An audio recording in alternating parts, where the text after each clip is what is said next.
विधाता की लिपि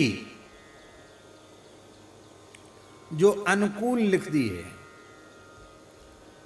वो तो अनुकूल फल देने वाली होगी ही।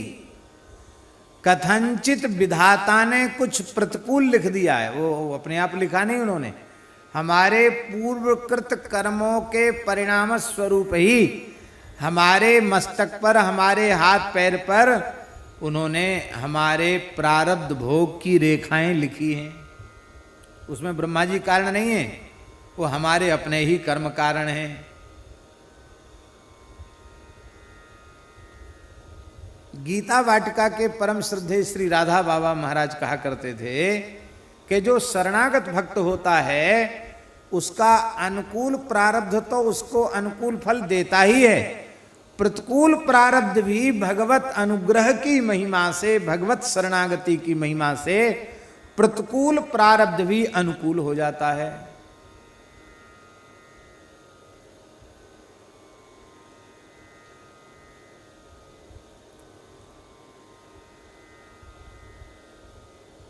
अब शनि की महादशा आ गई, किस पे? बोले पैरों पे उतर गई। क्या हुआ? बोले किसी को बताया नहीं, भाग गए, चले गए, बम्बई कलकत्ता चले गए। ऐसा होता ना, लोग भाग जाते हैं, फिर खोजो उनको, बड़े परेशान, फिर वहाँ पड़े मिले, वहाँ बीमार मिले, फिर वहाँ से उठा के लाओ। ऐसी घटनाएं संसार में घटती रहती। पंडित जी को बुलाया, महाराज क्यों इनका दिमाग ऐसा कैसे हो गया? उन्होंने पंचांग देखा, कुंडली देखी, अरे बोले पांव पर शनि उतरे आए थे और इतना ढैया चल रहा था कि जाने 7.5 चल रही थी, कौन की दृष्टि खराब थी, कौन कितने अंश पर ग्रह था, इसलिए ऐसा हो गया। अब महाराज जी यही प्रारब्ध भक्त के ऊपर आया, भक्त के पैरों पर शनिचर आ गए। अब गृहस्थी आदमी बेचारा, किसी को बताया नहीं उसने, अरे सब बेकार है, सब स्वार्थी हैं, कुछ नहीं है, कहीं कोई कुछ, चलो छोड़ो। अब तो छोड़ के वो कहाँ, वो बंबई कलकत्ता नहीं गया, वो कहाँ गया? भक्त के पैरों पर शनि आया तो सीधे वृंदावन चला आया, गिरिराज जी आ गया और बोले जाओ चूल्हे भाड़ में जाओ संसार, हम तो 108 गिरिराज जी की परिक्रमा करेंगे, लो। अब रोज परिक्रमा, एक सवेरे एक संध्या को परिक्रमा, मधुकरी मांग के खा लेता है। अब 2-2 परिक्रमा रोज करी तो 108 कितने दिन में होगी? हैं?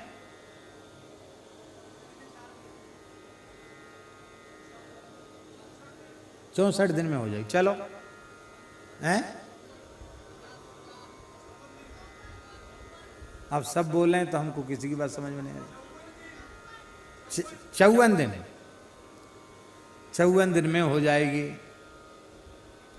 54 दूना 108, इस तरह से जोड़ा आपने। अच्छा ठीक, तो 54 दिन में हो जाएगी। और 54 दिन में हो गई। अब इधर शनिचर भी उतर गया और परिक्रमा भी हो गई, चले गए घर। बोलो वृंदावन बिहारी।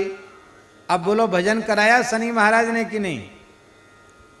और दूसरे के पर शनि आया तो वो ले गया सिनेमा हॉल में, ले गया बंबई कलकत्ता, ले गया, ऊट पटांग चीज खिलाया पिलाया, बीमार हो गए, पड़ गए, ये हो गया। हमारे मोहल्ले में ज्ञान गुदरी में एक श्री रामानुज संप्रदाय के एक आचार्य जी रहते थे, बहुत अच्छे विद्वान थे, बड़े तपस्वी, बड़े पवित्र ब्राह्मण थे, ऋषि थे। संस्कृत बहुत प्यारी बोलते थे, बड़ी मीठी संस्कृत बोलते थे। उनको ये पता चल जाए कि अमुक व्यक्ति संस्कृत समझता भी है तो हिंदी नहीं बोलते, पर संस्कृत ही बोलते थे। संस्कृत में उत्तर दे कोई तो न दे तो भी वो देखे कि समझता है, हम जो बोल रहे हैं ये समझता है, तो संस्कृत ही बोलते थे। और हमसे बड़ा स्नेह करते थे। कभी कभी हम उनके पास प्रतिपदा, अष्टमी कभी चले जाते थे तो कोई न कोई बढ़िया बात सुनाते थे। एक बार हमसे बोले कि आप अपने जन्म का समय हमको कहीं से मंगा करके दो, हम ज्योतिष जानते हैं, कुछ आपका देखेंगे। ठीक। तो हमने उनको पता, हमारे पास था नहीं, हमने पता लगाया, पता लगाकर उन तक पहुंचा दिया कि ये जन्म का समय है। देखा उन्होंने तो बोले कह रहे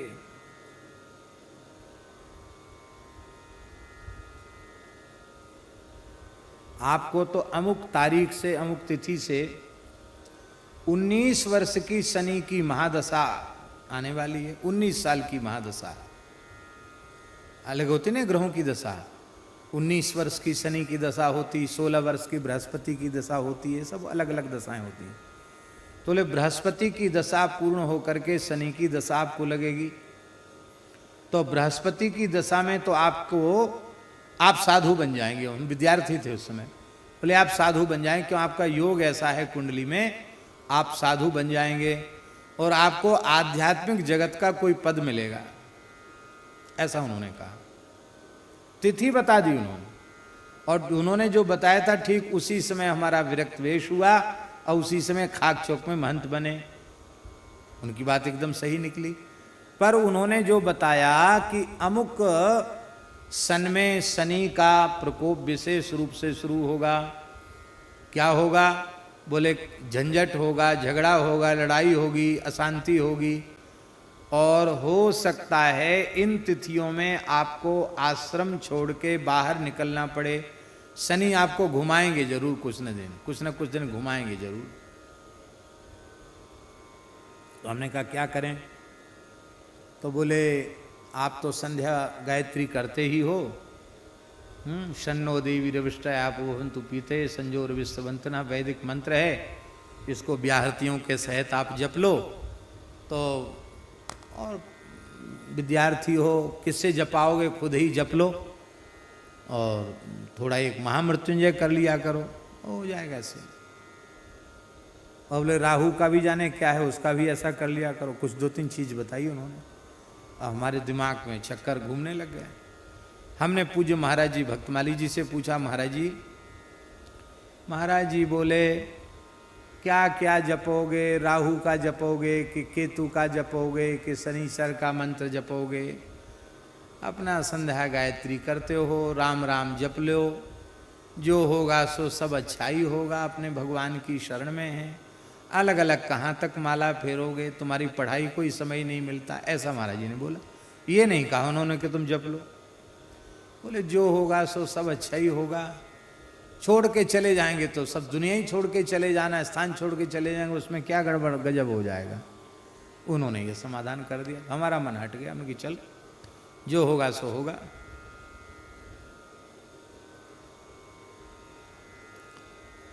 अब ठीक वही समय आया भागने का। तो हम स्थान में थे, हमारा मन एकदम तीव्र वैराग्य ऐसे मन में आवे कि कहाँ प्रपंच में फंस गए, स्थान की महंती के चक्कर में। चलो छोड़ो हटाओ, जमुना जी के किनारे किनारे अपने फक्कड़ होके विरक्त होके रहेंगे और खूब भजन करेंगे, ऐसे मन में खूब विचार जगा। अब महाराज से पूछें कैसे? तो एक दिन महाराज जी से हमने कहा, पूजा हम ही करते थे, तो हमने कहा महाराज जी हम जाएं? उन्होंने सोचा आरती के लिए जाने के लिए कह रहे, बोले हाँ जाओ। हमने कहा बहुत अच्छा हुआ, अनुमति मिल गई। तो जैसे खड़े थे तौलिया लगाए वैसे ही चले गए, ना 1 रुपया, न जूता चप्पल, न दूसरी लंगोटी, कुछ नहीं, चले गए, छोड़ के चले गए।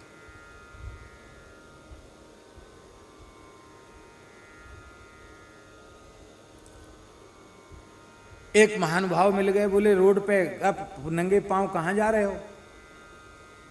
जबरदस्ती उन्होंने गाड़ी रोक ली, हमको गाड़ी में बिठा लिया। हम तो पैदल गए थे, गाड़ी में बिठा के वो दिल्ली ले गए। बोले आपको कहीं जाना है तो ट्रेन से आपको भेज देंगे। तो हमने कहा बनारस भेज दो। बनारस क्यों? वृंदावन के लोग बनारस कम जाते हैं, वृंदावन में रसमयी भूमि है ना, वहाँ के लोग बनारस जाना पसंद नहीं करते हैं। कि कोई खोजने भी जाएगा तो बनारस तो कोई नहीं जाएगा, तो बनारस में रहेंगे वहीं, ऐसा मन में विचार था। तो हमने कहा बनारस का टिकट बनवा दो आप। बोले ठीक है। बोले अभी टिकट नहीं मिल रहा, टिकट नहीं मिल रहा। 2-3 दिन बाद टिकट लेके आए वो, कहाँ का टिकट? अमरनाथ का टिकट। हवाई जहाज का टिकट, दिल्ली से श्रीनगर फ्लाइट का टिकट। हमने कहा, हम हवाई जहाज में बैठे नहीं थे तब तक। हमने कहा हम तो काशी जाना चाहते थे, आप श्रीनगर का टिकट कैसे ले आए? अरे बोले आपको शंकर जी के पास तो जाना है, चाहे विश्वनाथ जी चले जाओ चाहे अमरनाथ जी चले जाओ। कि चलो भगवान की इच्छा। तो अब देखो वो जो भी समय था उसमें तीर्थ यात्रा ही हुई, रोज सत्संग हुआ। अब कुछ भी लेके नहीं गए थे, फिर भी किसी चीज का भाव नहीं रहा। दूसरी लंगोटी का कपड़ा मिल गया, दूसरा आचरा मिल गया, और कहीं पैदल नहीं चलना पड़ा। अब सोचो, तो हमको तो शनि महाराज ने इतनी भी पीड़ा नहीं पहुंचाई, और खूब दर्शन हुए प्रेम से, खूब भजन सत्संग हुआ। तो ये बात समझ में आई कि ठाकुर जी इतने करुणामय हैं कि प्रतिकूल ग्रहजन्य जो दुष्प्रभाव है वो भी भगवान की शरणागति की महिमा से प्रतिकूल भी अनुकूल हो जाता है। आप करके देख लो। और जो भगवान से विमुख प्राणी हैं उनकी अनुकूलता ही उनको नरक ले जाने वाली होती है। ग्रहों के बहुत अच्छे योग हुए तो खूब रुपया मिला, खूब धन संपत्ति मिली, अब जुआ खेलने लग गए, जो नहीं खाना चाहिए वो खाने लग गए, जो नहीं पीना चाहिए वो पीने लग गए, जो नहीं करना चाहिए वो करने लग गए। तो ये सब जो उटपटांग काम करेंगे धन के दोष के कारण, ये कहां ले जाएगा?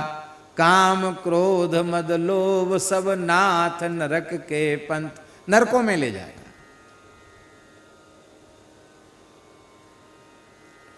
इसीलिए गोस्वामी तुलसीदास जी महाराज कहते हैं कि विधाता के द्वारा लिखा हुआ विपरीत प्रारब्ध भी राम नाम का तू स्वाभाविक जप करेगा तो प्रतिकूल प्रारब्ध भी तेरे अनुकूल हो जाएगा। अनुकूल तो अनुकूल है ही, प्रतिकूल भी अनुकूल हो जाएगा। हमारे महाराज जी सुनाते थे कि एक पंडित जी थे, ज्योतिष शास्त्र के बहुत बड़े विद्वान थे, त्रिकालदर्शी थे। एक प्रकार से होते हैं ज्योतिष के, ऐसे पंडित होते हैं। उन्होंने एक बार अपने ही जन्मांग पर विचार किया तो उसमें उनका फलादेश निकला। फलादेश निकलते हैं महाराज, भृगु संहिता नामक ग्रंथ है, उसमें भी इसी तरह के फलादेश निकलते हैं। अभी कुछ समय पूर्व की घटना है, आपने सुनी होगी, रेवासा महाराज सुनाते हैं। एक साधु वेशधारी ने, एक साधु ही नहीं, साधु ही समझो, उसने पूछा, बार बार पूछा पंडित, कारोई वाले पंडित जी से, महाराज जी हमारी मृत्यु कैसे होगी, ये बताइए, हमारी मृत्यु कैसे होगी। वो बताना नहीं चाहते थे, लेकिन वो पीछे पड़ गया, बोले महाराज हमारी उम्र कितनी, हमारी मृत्यु कैसे होगी। उन्होंने बताया, बोले तुम्हारी रेल की पटरी से कट के मृत्यु होगी, ऐसे ऐसे होगी। पूरी घटना बताई उन्होंने, और जैसी घटना बताई थी वैसी ही घटना घटी, और रेल की पटरी से साधु कट गया। रेवासा महाराज कहते हैं हमको तो पहले कमजोर विश्वास था, पक्का विश्वास हो गया, भैया पंडित जी तो त्रिकालदर्शी हैं, जो कह देंगे सो ही हो जाएगा।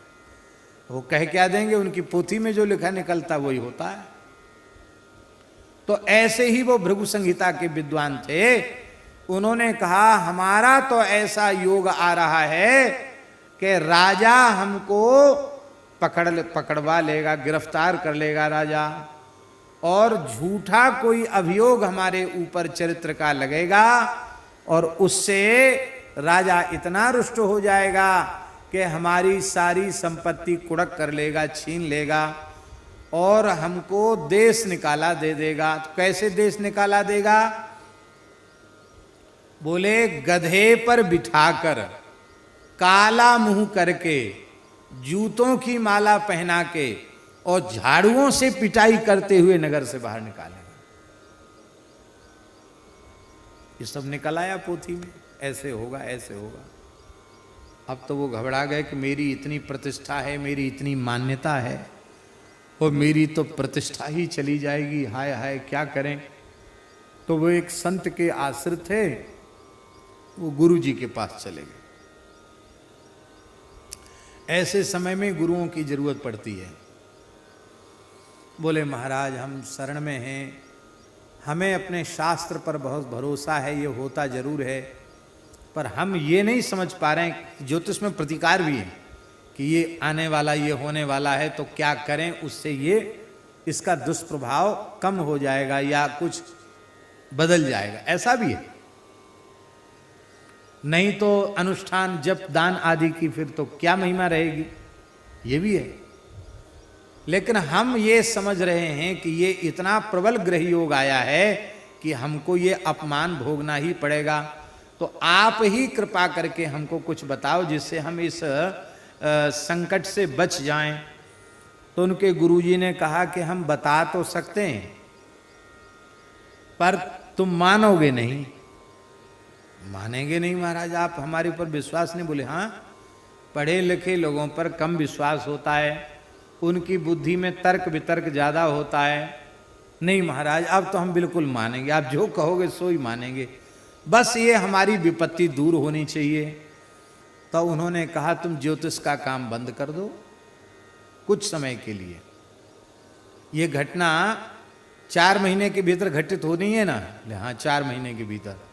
तो तुम 6 महीने का मौन होकर राम नाम जप का अनुष्ठान ले लो। 6 महीना हम किसी से मिलेंगे नहीं, अपने ही घर में रहकर अहरनिश राम नाम का जप करेंगे, बस ये निश्चय कर लो। ठीक है। अब महाराज उन्होंने ज्योतिष का काम बंद कर दिया, पंडिताई का काम छोड़ दिया और प्रेम से वो भजन करने लग गए, राम राम करने लग गए। और आर्त व्यक्ति जब भजन करता है तो उसमें तीव्रता थोड़ी अधिक होती है, खूब तीव्रता से भजन करने लगे। बड़ा सुख मिला, बड़ी शांति मिली। अब महाराज जी जैसे ही वो समय आया, कौन सा समय? वो जो संकट आना था, गधे पर बैठ के घुमाना था, सब कुड़क होनी थी, संपत्ति नगर से निकालना था, वो प्रारब्ध भोग का जैसे ही समय आया कि एक दिन पंडित जी राम राम कर रहे थे, राम राम करते करते थोड़ी सी झपकी लग गई, नींद आ गई। और जैसे ही झपकी लगी तो उन्होंने क्या देखा कि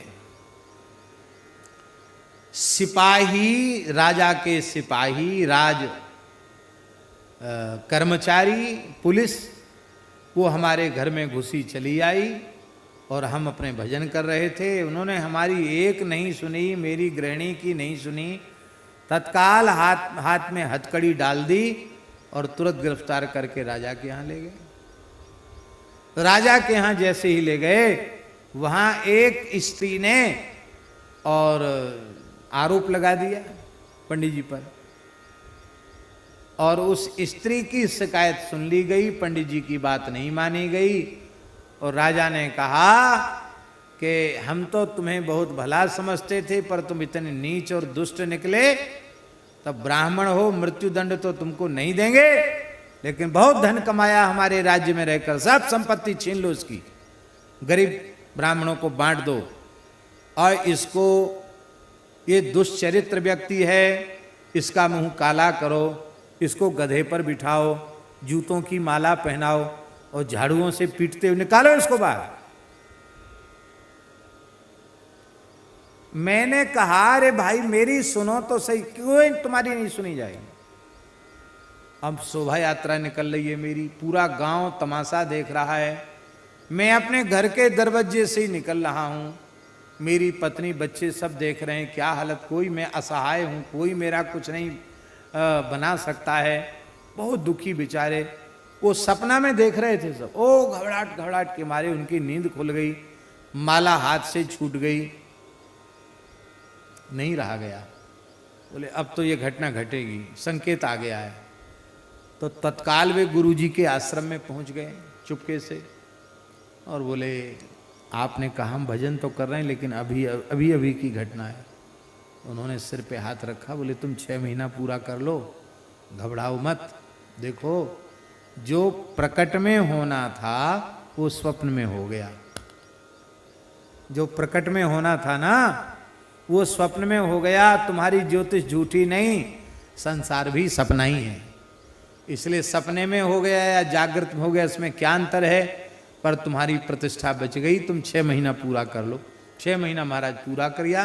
तो महाराज जी कहते थे इसके बाद उस ज्योतिष के विद्वान ने जीवन में फिर राम नाम को छोड़कर दूसरा कुछ किया ही नहीं।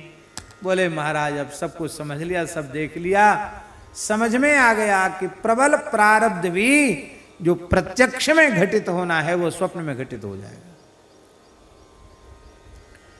भजन करने वालों की आयु बढ़ जाती है। कितने ऐसे महानुभाव हैं जिनकी हस्तरेखा देखो तो आयु खत्म है।